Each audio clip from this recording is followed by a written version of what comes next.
Lucia's got an offer from Brunel University, and she's going to give you her top tips for preparing for your interview for medicine.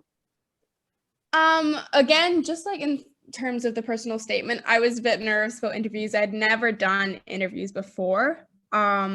And so it was a bit more a daunting prospect as well, because like I'm from a small island. I never really thought, we've never really been in our educational system been introduced to like what uni interviews would be like.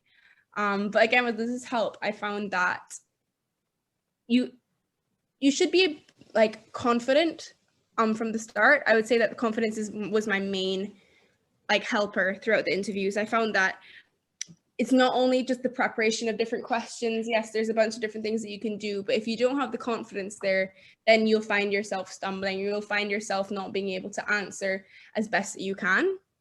I would say there are certain like you can get help from obviously a supervisor like Liz to help you with like questions that you can prepare, different things like that. But I find that the confidence is really where it's at in terms of interviews.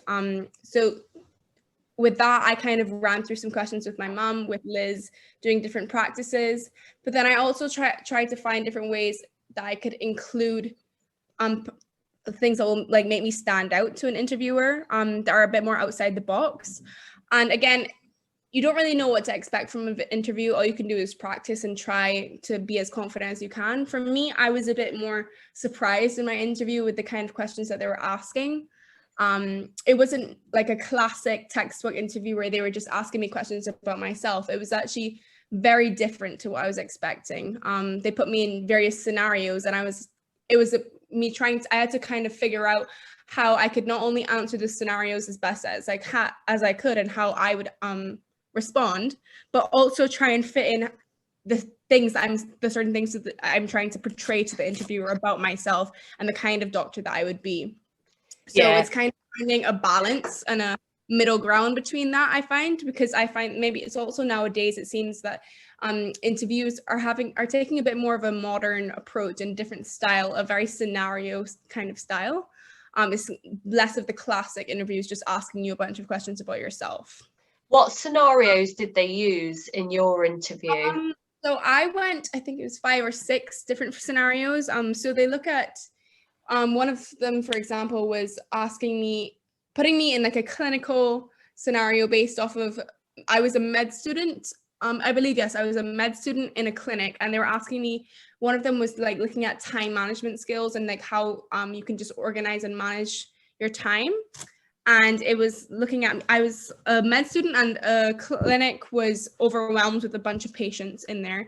They're having a bunch of different issues, like a boy was throwing up on the floor, and then they were understaffed, and the phone was ringing, and just a bunch of different things were going on.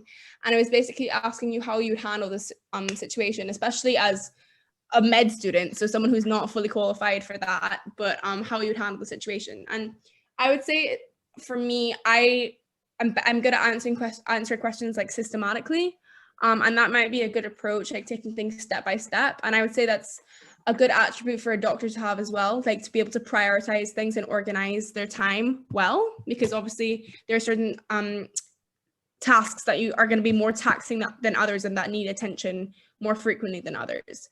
And so I kind of made sure that I portrayed those attributes about myself, not only just answering the question, but also portrayed that I'm an organizer, I'm able to manage my time well, I'm able to make sure I prioritize my tasks, which I think, and then I also added, which I think is essential for a doctor to be able to do. And I would say that that's the best way to handle those kind of situations. Yeah, definitely, Lucia. I think it sounds like you obviously had an excellent interview. So thank you for that feedback.